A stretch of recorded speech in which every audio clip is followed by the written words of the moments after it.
He is enough like Hugh Mainwaring, and like yourself, that when he decides upon a certain line of action, he will not be easily turned aside. You may rest assured that he will have nothing whatever to do with this contest, and that if you wish to carry on the fight, you will have to do so under your own colors." "I'll do it, then," he replied fiercely. "I'll enter proceedings in my own name, as the nearest heir after Hugh Mainwaring." "In that case, your brother must be notified, as he will be entitled to share the estate with you. That may cause us some little delay, but—" "Curse it all!" the other interrupted angrily. "I had not thought of that. He will have to come in for a share. Confound that boy's foolishness! I'll get hold of him to-morrow morning and see if I cannot talk some reason into him." And Ralph Mainwaring relapsed into sullen silence. It was a new experience for him to meet with opposition in his own family, least of all from his son, and he felt the first step must be to quell it, though decidedly at loss just how to proceed. A little later, Mr. Whitney, finding his client disinclined to further conversation, after making an appointment for the next morning, excused himself and took his departure for his own apartments at the club. As he passed down the stairway into the spacious hall, what was his surprise to see Mr. Merrick comfortably ensconced in a large leather chair, reading the evening papers. The two men shook hands warmly, and together passed out into the cool, starlit night. "When did you arrive, Merrick, and from what point of the compass?" inquired the attorney. "Got in on the 9:30 train," the detective replied, seeming not to have heard the second question. "Learned you were at Mainwaring's, so I stopped in, but told the butler not to disturb you, as I was in no hurry."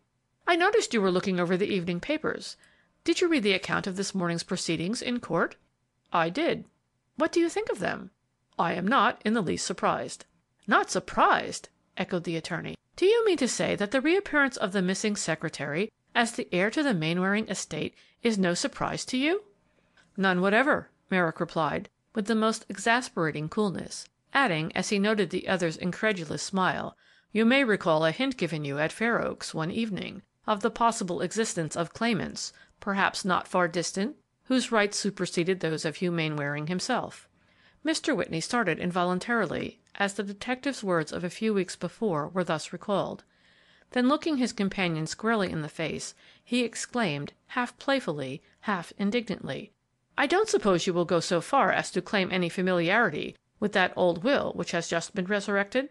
"Well," said Merrick, deliberately stopping to relight his cigar, "I was aware that there was such a will in existence, or at least that it had existed up to the time of Hugh Mainwaring's death, and I supposed all along that it was in the possession of Harold Scott Mainwaring, otherwise known as Harry Scott, secretary."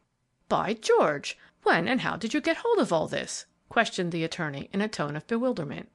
"I was pretty well conversant with the facts in the case a few days before the young man took passage for England in the Campania." "The Campania? Heavens and earth, man! Do you mean to say that he went over on the same boat with the ladies from Fair Oaks?"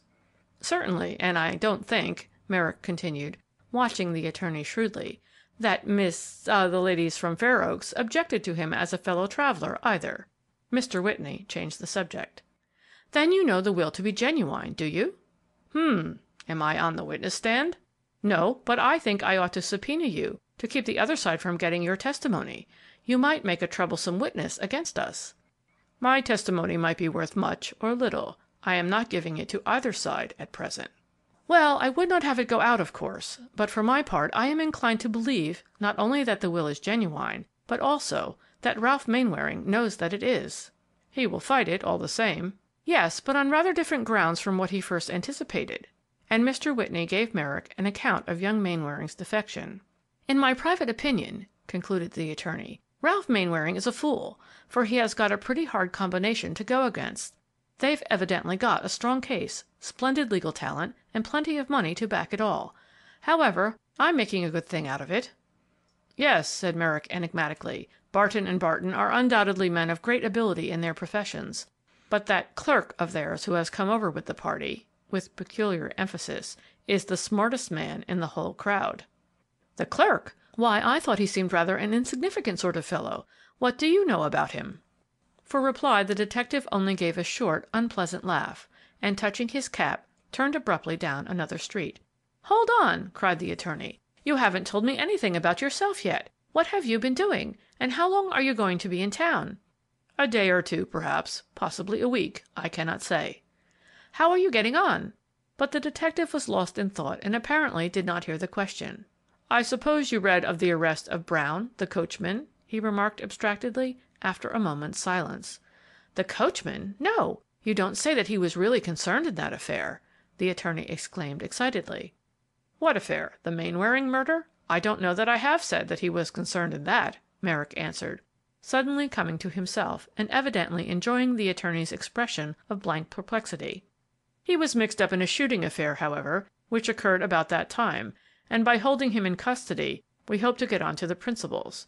Oh," he added carelessly, anticipating another inquiry from Mr. Whitney, "I'm getting there all right, if that is what you want to know, but I won't have somebody else dogging my tracks and then claiming the game by and by."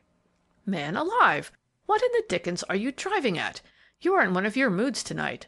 "Perhaps so," Merrick replied indifferently, then added quickly, "there is a sensation of some sort in there. See the crowd of reporters."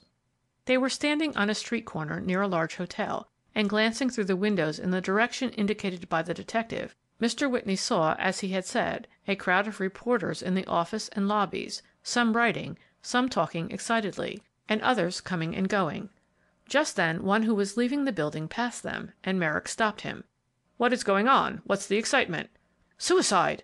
the young man replied hastily. "That woman who was mixed up in the Mainwaring case has suicided by poison." The attorney and the detective exchanged startled glances, then both entered the hotel. Chapter 23.